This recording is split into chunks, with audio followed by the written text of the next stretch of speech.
যাদের জন্য বাড়িঘর গেছে, শহীদ হয়েছে 250 জন, সহজে তাদের আমরা মেনে নেব।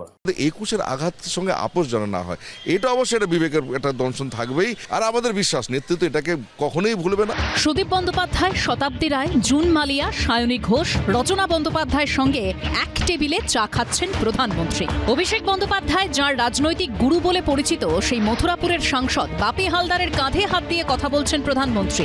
কখনো এনডিএর বৈঠকে প্রধানমন্ত্রীর সঙ্গে এক সারিতে দেখা যাচ্ছে সুদীপ বন্দ্যোপাধ্যায়কে, কখনো দিল্লিতে এনসিপিআই সাংসদরা বৈঠক করছেন স্বরাষ্ট্রমন্ত্রীর সঙ্গে, কখনো বঙ্গভবনে তাদের সঙ্গে বৈঠক করছেন মুখ্যমন্ত্রী। বিজেপির সঙ্গে বিদ্রোহী তৃণমূল, সব মিলে মিশে একাকার। খুব ভালো মিটিং হচ্ছে। এটাও বলছিল যে 40 বছরের ওপর যাদের বয়স তারা কিন্তু যোগা করো আর চেক আপ করিও বছরে একবার করে। চা নিয়ে বসেছিলেন, আমরা ওই পায়েস টায়েসও খেয়েছি। কিন্তু এই রাজনৈতিক প্রেক্ষাপটকে কিভাবে দেখছে গেরুয়া শিবির?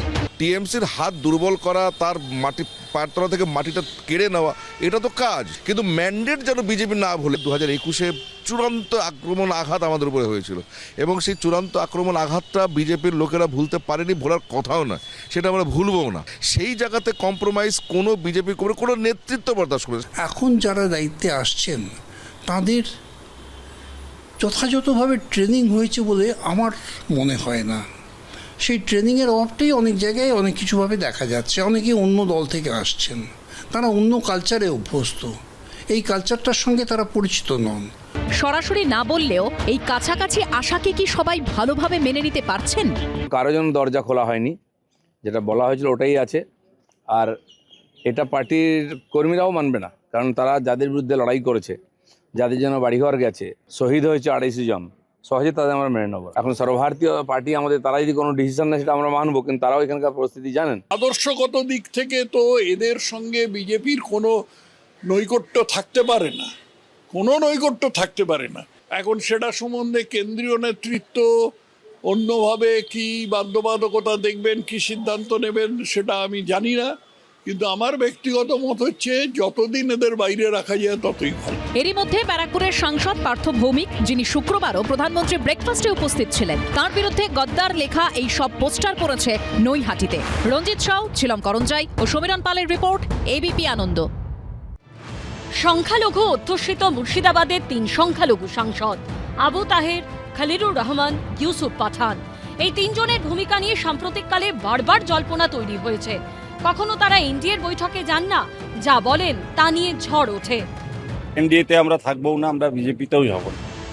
আবার সেদিনই তার মুখ্যমন্ত্রী শুভেন্দু অধিকারীর সঙ্গে দিল্লিতে বৈঠক করেন। বৃহস্পতিবার কেন্দ্রীয় স্বরাষ্ট্রমন্ত্রী অমিত শাহর সঙ্গে সাক্ষাৎ করতে তার অফিসে পৌঁছে যান। আর শুক্রবার 3 জনই প্রধানমন্ত্রীর সঙ্গে ব্রেকফাস্ট করলেন। আবারও আপনাদের সামনে বলছি, আমরা বিজেপি করব না, আমরা এনডিএ এমন কোন সিদ্ধান্ত নেবে সেই সিদ্ধান্তের সঙ্গে। আবু তাহের মুর্শিদাবাদের সাংসদ, খলিলুর রহমান জঙ্গিপুরের এবং ইউসুফ পাঠান বহরমপুরের। তাদের এই টানাপোড়েন, কোনো বৈঠকে উপস্থিত হওয়া, কোনো বৈঠকে অনুপস্থিত থাকা, এসবের নেপথ্যে কি সংখ্যালঘু ভোটের সমীকরণ কাজ করছে? ওদের দুঃখ কষ্ট ব্যথা ওরাই বুঝবে, যে বিশ্বাসঘাতকতার ব্যথা আমি কি করে বুঝবো। এরকম পৃথিবীতে মির্জাফরেরও একটা ব্যথা ছিল, সেও মুর্শিদাবাদের লোক ছিল। শুক্রবার প্রধানমন্ত্রীর সঙ্গে ব্রেকফাস্টে তার হাতে কাঁথার চাদর ও কুর্তা পাজামা তুলে দেন কাকুলি ঘোষ দস্তিদার।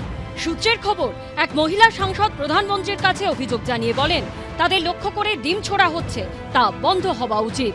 বিজেন্দ্র সিংহ ও রোমা পালের রিপোর্ট, এবিপি আনন্দ। এবিপি আনন্দ, এগিয়ে থাকে, এগিয়ে রাখে।